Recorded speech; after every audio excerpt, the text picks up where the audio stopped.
എല്ലാവർക്കും സുഖമാണെന്ന് വിശ്വസിക്കുന്നു. ഡെയിലി അപ്ഡേറ്റിലേക്ക് എല്ലാവർക്കും സ്വാഗതം.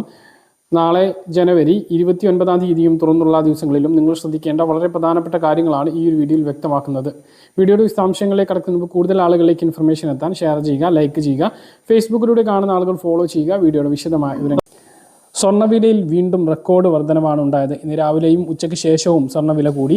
രാവിലെ ഗ്രാമിന് 295 രൂപ കൂടി 15,140 രൂപയും പവന് 2,360 രൂപ കൂടി 1,21,120 രൂപയുമായ സ്വർണ്ണവില ഉച്ചയ്ക്ക് ശേഷം ഗ്രാമിന് 175 രൂപ കൂടി 15,315 രൂപയും പവന് 1,400 രൂപ കൂടി 1,22,520 രൂപയിലും എത്തി. സ്വർണ്ണവില കൂടിയതോടുകൂടി രാജ്യത്ത് ജ്വല്ലറികൾ സ്വർണം വാങ്ങുന്നത് നിർത്തിവെച്ചിട്ടുണ്ട്. രണ്ടാം പിണറായി സർക്കാരിന്റെ അവസാന ബജറ്റാണ് നാളെ നടക്കാൻ പോകുന്നത്. ധനമന്ത്രി കെ എൻ ബാലഗോപാലിന്റെ 6ാം ബജറ്റ് നാളെ നടക്കുമ്പോൾ വലിയ പ്രഖ്യാപനങ്ങൾ നമ്മൾ പ്രതീക്ഷിക്കുന്നുണ്ട്. നികുതി വർധനവും അതുപോലെ തന്നെ ജനങ്ങൾക്ക് ഇരുട്ടടിയാവുന്നതുമായി ബന്ധപ്പെട്ട പ്രഖ്യാപനം ഈ പ്രാവശ്യം ഉണ്ടാകില്ല. അതിന് കാരണം നിയമസഭാ ഇലക്ഷൻ 2 മാസം കഴിഞ്ഞാൽ നടക്കാൻ വേണ്ടി പോവുകയാണ്. അതുകൊണ്ട് തന്നെ നിയമസഭാ ഇലക്ഷന് മുന്നോടിയായിട്ടുള്ള ബജറ്റ് ആയതുകൊണ്ട് തന്നെ വലിയ പ്രഖ്യാപനങ്ങൾ ഉണ്ടാകും. കഴിഞ്ഞ തവണ അധികാരത്തിൽ വരുന്നതിന് മുമ്പ് LDF മുന്നണി പ്രകടന പത്രികയിൽ പറഞ്ഞിട്ടുള്ള കാര്യമാണ് 2,500 ക്ഷേമ പെൻഷൻ ഘട്ടം ഘട്ടങ്ങളായിട്ട് എത്തിക്കുമെന്ന്. 900 രൂപ വിവിധ ഘട്ടങ്ങളിലായിട്ട് വർദ്ധിപ്പിച്ചെത്തിക്കും എന്നാണ് പറഞ്ഞത്. പക്ഷേ 4 വർഷം കഴിഞ്ഞതിന് ശേഷമാണ് പഞ്ചായത്ത് ഇലക്ഷന് മുന്നോടിയായിട്ട് 400 രൂപ കൂട്ടിയത്. അപ്പോൾ അതിനുശേഷം ഇപ്പോൾ 3 മാസം ആ 2,000 രൂപയാണ് വിതരണം ചെയ്തത്. അത് കഴിഞ്ഞ് ഇനി ഒരു 500 രൂപയുടെ വിതരണം, ഇനി 500 രൂപ കൂടി പറഞ്ഞത് പ്രകാരം വർദ്ധിക്കേണ്ടതുണ്ട്. അത് ഉണ്ടാകുമോ ഇല്ലയോ എന്നുള്ളത് നമുക്ക് ഈ ബജറ്റിന് കാത്തിരിക്കാം. നാളെയാണ് ആ ഒരു പ്രഖ്യാപനം നമ്മൾ കാത്തിരിക്കുന്നത്. അതുപോലെ നിരവധി പ്രഖ്യാപനങ്ങളുണ്ട്.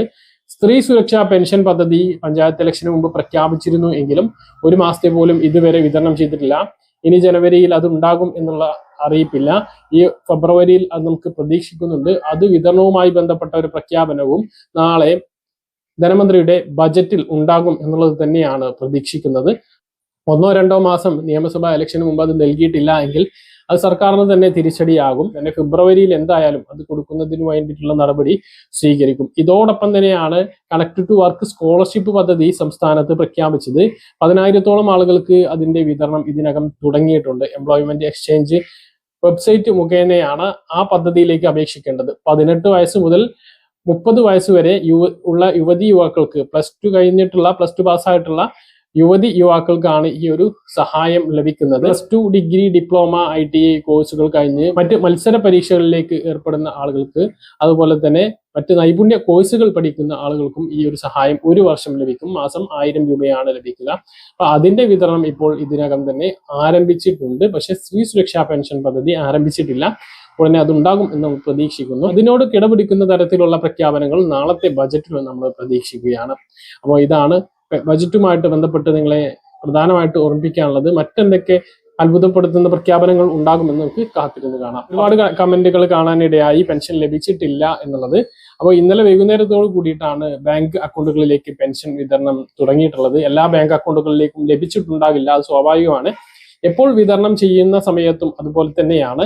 ക്ഷേമ പെൻഷൻ 62 ലക്ഷം പെൻഷൻ ഗുണഭോക്താക്കളിൽ മസ്റ്ററിംഗ് പൂർത്തീകരിച്ചിട്ടുള്ള എല്ലാ ആളുകൾക്കും പെൻഷൻ വിതരണം ആരംഭിച്ചിട്ടുണ്ട്.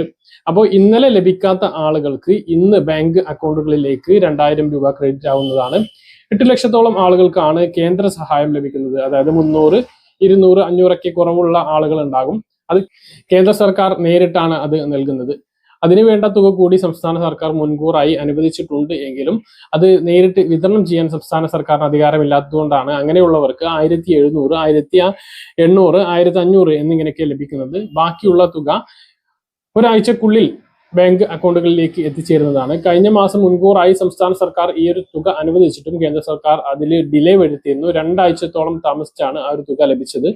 ഈ ഒരു തുക മാസങ്ങളായിട്ട് മുടങ്ങിപ്പോയിട്ടുള്ള ആളുകൾ, അതായത് പിന്നീട് ആ ഒരു തുക 300, 200, 500 അക്കൗണ്ടിലേക്ക് കയറാത്ത ആളുകളുണ്ട് എങ്കിൽ തദ്ദേശ സ്ഥാപനത്തിൽ ആധാറിന്റെ കോപ്പി നൽകിക്കൊണ്ട് അപ്ഡേറ്റ് ചെയ്യണം. അത് പഞ്ചായത്ത് പെൻഷൻ വിഭാഗത്തിൽ, മുനിസിപ്പാലിറ്റി പെൻഷൻ വിഭാഗത്തിലാണ് ആ കാര്യം അന്വേഷിക്കേണ്ടത്, ചെയ്യേണ്ടത്. ആധാറിന്റെ പുതിയൊരു കോപ്പി നൽകേണ്ടി വരും. അപ്പോൾ ആ കാര്യം എല്ലാവരും ശ്രദ്ധിക്കുക. ഇനി കയ്യിൽ വിതരണമാണ്. കയ്യിൽ ഇന്നല്ലെങ്കിൽ നാളെ ആയിട്ട് ട്രഷറി മുഖാന്തരം പണം സർവീസ് സഹകരണ സംഘങ്ങളിലേക്ക് എത്തും.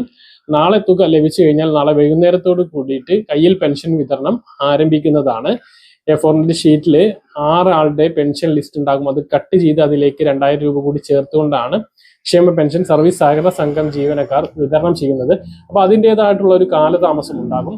എന്തായാലും 29-ാം തീയതി 30-ാം തീയതിയൊക്കെ ആയിട്ട് ഈ ഒരു തുക വിതരണം ആരംഭിക്കുകയും 5-ാം തീയതിയൊക്കെ ആകുമ്പോഴേക്കും പൂർണ്ണമായിട്ടും കയ്യിലും പെൻഷൻ വിതരണം പൂർത്തീകരിക്കുന്ന തരത്തിൽ തന്നെയായിരിക്കും വിതരണം ഉണ്ടാകുക. അതുപോലെ തന്നെ കെട്ടിട നിർമ്മാണ തൊഴിലാളി പെൻഷൻ ഈ മാസം നേരത്തെ ഒരു ആഴ്ച മുമ്പ് വിതരണം ചെയ്തിരുന്നു. കുടിശ്ശിക അവിടെ കിടക്കുകയാണ് എങ്കിലും ഓരോ മാസത്തേത് അങ്ങനെ കൊടുത്തു പോവുകയാണ്. അവർക്ക് 1600 മാത്രമാണ് ഉള്ളത്, 400 അവർക്ക് കൂട്ടിയിട്ടില്ല എന്നുള്ളതാണ്. അപ്പോൾ പെൻഷൻ വിതരണവുമായി ബന്ധപ്പെട്ട് ഏറ്റവും പുതിയ അറിയിപ്പുകളായിട്ട് ഇതാണ് നിങ്ങളെ അറിയിക്കാനുള്ളത്.